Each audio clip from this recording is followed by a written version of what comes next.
200 people have been injured in a bomb explosion in the centre of Manchester. Police say they believe the attack was probably the work of the IRA. Most of the injured were cut by flying glass. 7 people are in a serious condition.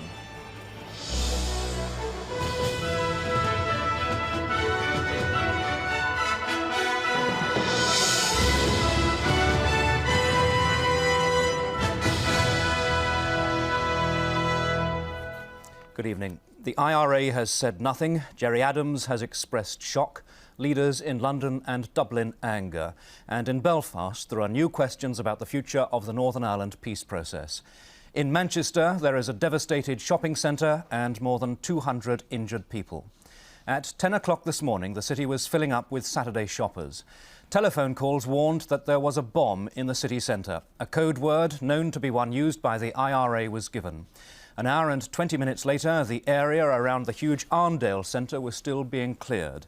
Army bomb experts were examining a suspect van that had been left outside Marks & Spencer's in Corporation Street when there was a huge explosion.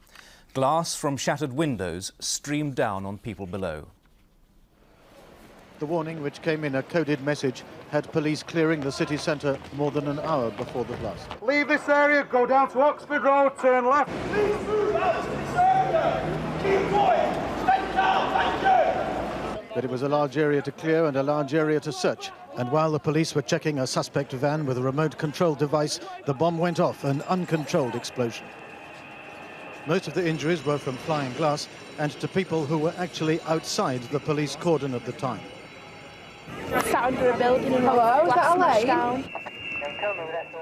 The explosion occurred very near the scene of the last bomb here 4 years ago.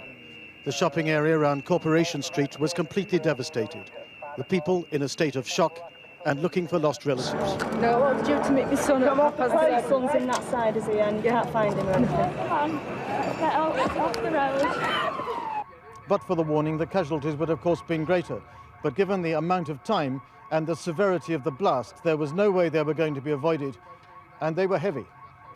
70 of the casualties were taken to 3 hospitals by ambulance, the rest by friends or they walked there. The seriously injured included a pregnant woman thrown 15 feet into the air. Most of the injured were walking wounded, later discharged from hospital. But this was a bomb that left the entire city in a state of shock. There's some very shocked people, but some very game, elderly people, and some of them have coped remarkably well, but obviously they're frightened people. And probably the shock hasn't hit most people yet. I'm sure it will do later on. There have been very nasty injuries. A lot of them have been relatively minor, but there have been a few quite serious, deep, penetrating glass wounds to the face and the back of the leg, deep wounds that are going to require surgery, not just a minor thing sewn up in the emergency department. The emergency plan, immediately activated, worked smoothly, but nothing can really prepare a city for this. It was a horrendous explosion. There was glass everywhere. People injured. There was a lady at the side of me who got badly injured leg. And it's hard to describe, really. It was just unbelievable. I just think it's absolutely degrading, it's disgusting, it really is. I just can't understand why they're doing it. The investigation has already begun into this, the second biggest mainland explosion of the IRA campaign. The police described it as a vicious, unprovoked attack on a civilian population. Their primary clue is the van in which the bomb was blown. The vehicle in question was a 7.5-ton Ford cargo van, a white box van with an orange cab.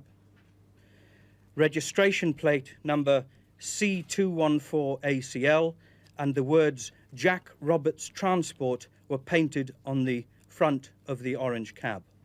Police ask anyone with information on the van to call them on 0800 789 321. Tonight, this part of the city centre is still a cordoned-off wreck.